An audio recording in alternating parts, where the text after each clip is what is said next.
Alright, welcome back guys. So today, super excited about today's video guys.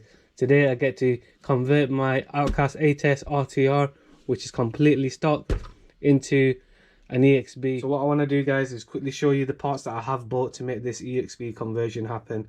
Now these parts that I did purchase are from RC breakers. It's something that I highly recommend you do if you are going to be doing these kind of conversions. You get a lot more value for money when you buy it from an RC breaker. It does mean that you might have to wait a little while for the parts to become available, but when you do get them, you know you're going to get a good deal in them. So anyway guys, there's two companies that I have purchased all these parts from, and I will be leaving a link in the description to both of these companies. I did buy them from eBay, so the links will be for their eBay shops. So the first one is JRC in the US, something that I'm super happy about. The first time ever I bought any parts from the US, and they came to me super fast. Next one is Rich from JRC-SPARES in the UK. Again, I'll leave a link in the description to his eBay shop. Rich really helped me out finding me these parts. So I will be leaving links in the description to their shops guys. So let's quickly go over the parts that I have got, and I'll show you the bits that I did buy from the breakers. So this is the first one here. So this is a complete sway bar set guys, and it comes complete with all the balls, all the plastic furniture and the screws. Next we've got the EXB center brace mount, which I've not had any issues with the RTR one, but it is an EXB part, so I'm going to be installing it. Next guys, we've got a full set of links, and these are complete again, bought them from an RC breaker, so they come with all the plastic furniture already installed. So really happy about them. Next we've got some shocks, and these are the EXB ones, and they do come complete again with all the springs and the rod ends, and they also come with oils already in there as well. So we've got 4 of them. Next, it's not something that I really needed, but I did end up getting it anyway. So I've just got the EXB spoiler with this sticker on the side. My original one doesn't have that sticker on there, so it's something that I really like the look of, and I wanted the look to look complete.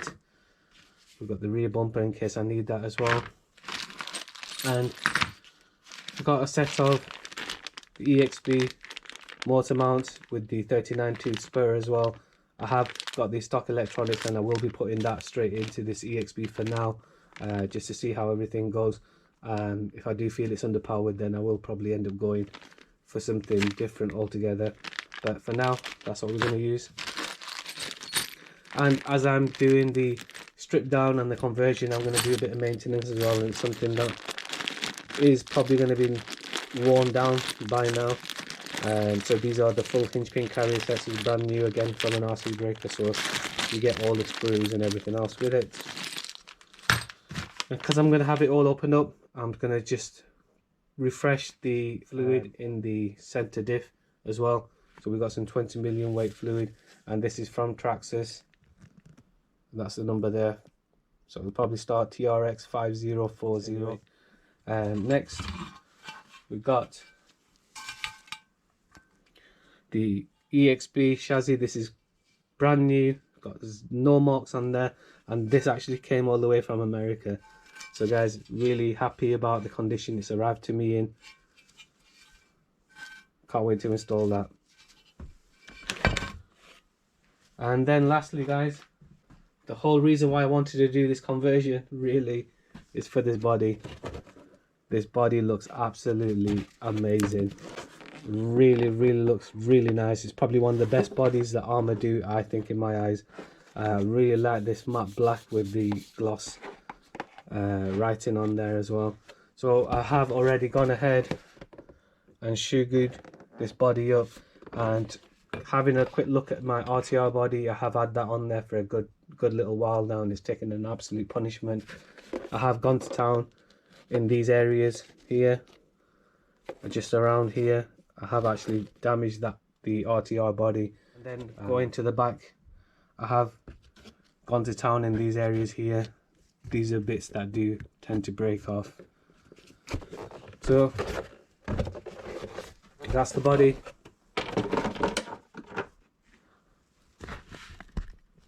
That's all the bits. Let's get wrenching.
guys, the strip down is complete. Quite straightforward. One thing I would say, as I do say all the time guys, is put your screws back as you take them out, so you don't lose them, so you know where they go when they go back in again, guys. So everything's now stripped down. I'm going to give everything down a quick clean down, and I'm also going to open this up and put some 20 million fresh 20 million weight in the center diff, and I'll probably change out this at the same time, and then we'll start putting all the EXB bits on, and we'll start building up on the new chassis. So before we do that, I want to quickly show you the old one, and this is the old one here. Now there is a little kick here, and I think that is from factory, but I'm not 100% sure. But other than that, the rest of it is pretty much straight, and it is quite unmarked underneath the chassis skin as well.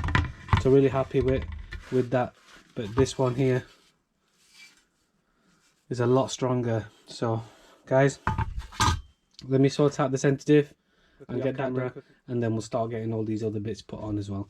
Alright guys, the diff is stripped down, and I've just quickly scooped out what I could do. Definitely was fluid in there, so I pulled that out, and you can see the color of it, so it does need changing. And I've got the 20 million. The only problem I had was these screws were really heavily Loctited in, and this one didn't have any Loctite on there. I did need to add a lot of heat to get these screws out. I'll show you the screw. You can see how much Loctite there was on there. It's all white. But guys, I'm just going to get this all rebuilt, put some fresh fluid into it. I'll be back with you shortly. The center diff has now been rebuilt, and it's been reinstalled. I hope it's going to be all good. You're not really going to be able to tell until you actually get the whole thing back installed again. And we've got the EXB brace mount there. This is the old one, guys, and I said there's nothing wrong with this one. I didn't break this one, but this is a good idea, because to get to this you have to take everything apart, and it's a good idea to have something a bit stronger over here. But other than that, she's all good. So now get rid of this. Let's get a nice new shiny one. And what I'm going to do is start reinstalling stuff onto this new chassis, and at the same time I will start installing the EXB parts and removing the RTR parts as well. Guys, so I've now rebuilt the center part of the rig. So we've got the chassis there, so we've got the side guards back on, we've got the battery trays back in, we've got the center diff along with the motor. I didn't actually remove the motor from the mounts. I left everything as it is, because I'm going to be using the same motor and the same pinion and everything, so my mesh is still set. Obviously we've got the EXB brace on there now, we've got the electronics back in again. The only thing you've got to remember with the electronics is you have this little plastic deal over here, which you've got to make sure it mounts in the right place for the servo to work. But other than that, guys, everything else is looking all good. Now it is time for us to start looking at the arms. So first thing, we'll change out the shocks. So 3mm hex driver, screw down here.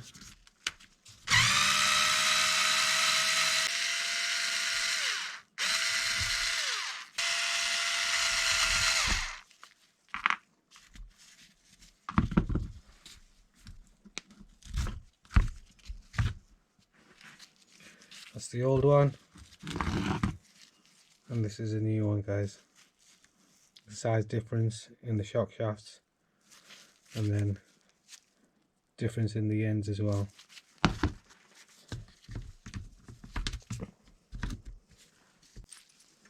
So you got two screws. The shorter one goes at the top, and then the longer one goes in the bottom.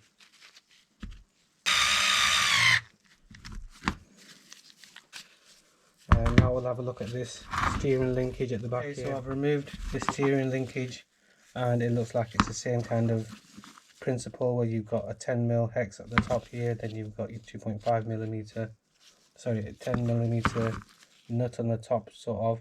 So you need a 10mm socket at the top, and then a screw at the bottom.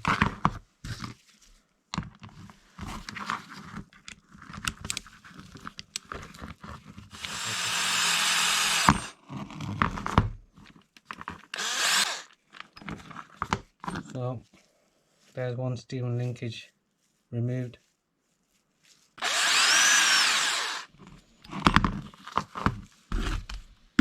Okay, there's the second one removed. The steering installed. All I've got to do is remove this shock and put the new one in. And then that's the front end done. I will have a look at the hinge pin carriers and see if they need replacing at the same time. Guys, we've got the sway bar, and because I bought it from an RC breaker, everything comes complete with the screws as well. So what I've done is it's now got both the EXB shocks on there, and I've just removed them from the bottom here just to make it easy for us to access the bottom. So first thing is we need to remove this part here that holds the sway bar in at the middle. Once we've done that, we can hopefully get everything else installed.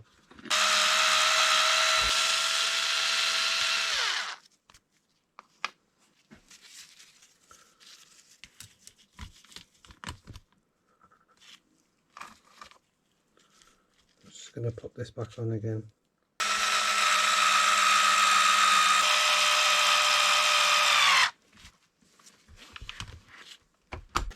And you do have a couple of screws here in these two holes here, which will lock the sway bar in. At the moment we don't want it to lock in because I need to have access for this to install this in the rear now. So on the rear, I'll point out, you can see this hole here. This is where the screw goes in, and it's quite a long screw and it goes all the way through. The sway bar itself should, just get it to go in, sit into that gap there, then we should be able to pop this screw all the way through. It itself has a hex on the end, it doesn't have a proper head, so it goes in like this.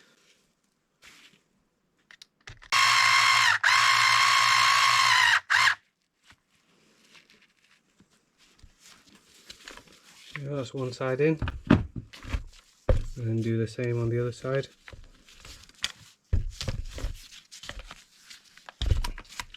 That is the sway bar in. That is the front end done. So now we can install that.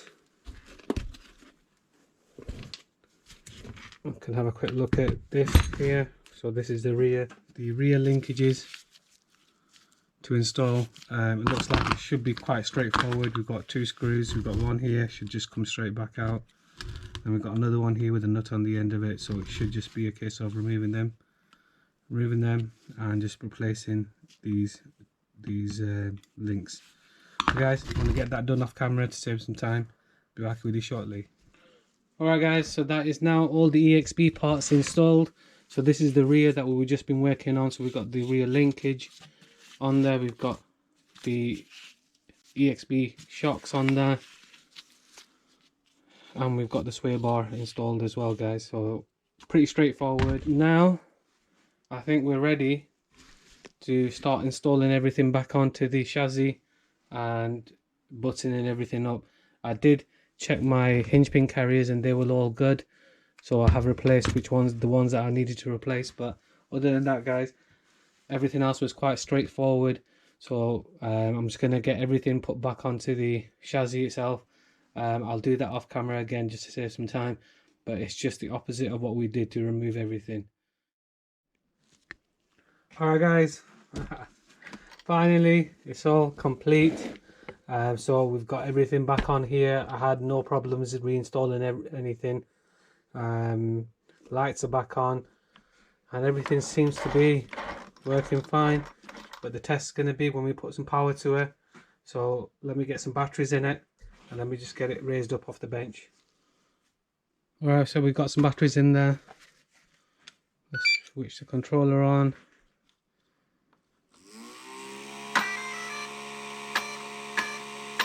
Sounds promising.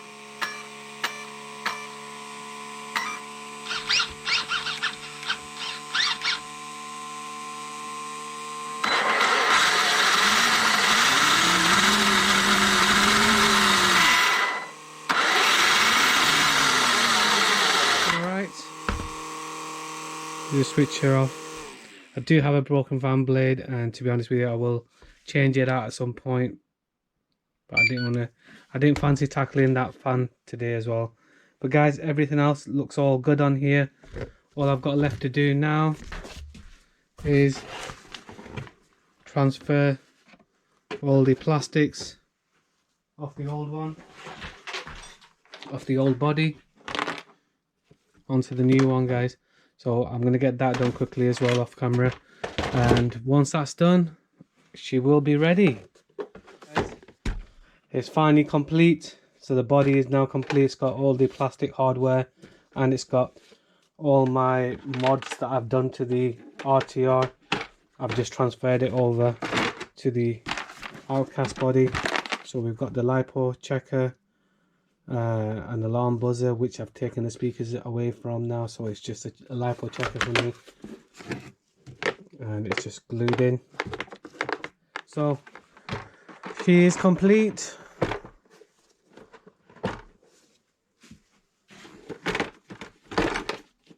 And the main thing, guys, is that EXB chassis. So guys, it's been a long day, but it's well worth it. Can't wait to get this thing out, so make sure you stay tuned for the running video, guys. But today, I hope you found today's video helpful, useful and informative, and if you did, make sure you hit the like, and if you haven't already subscribed, make sure you do. Till the next time.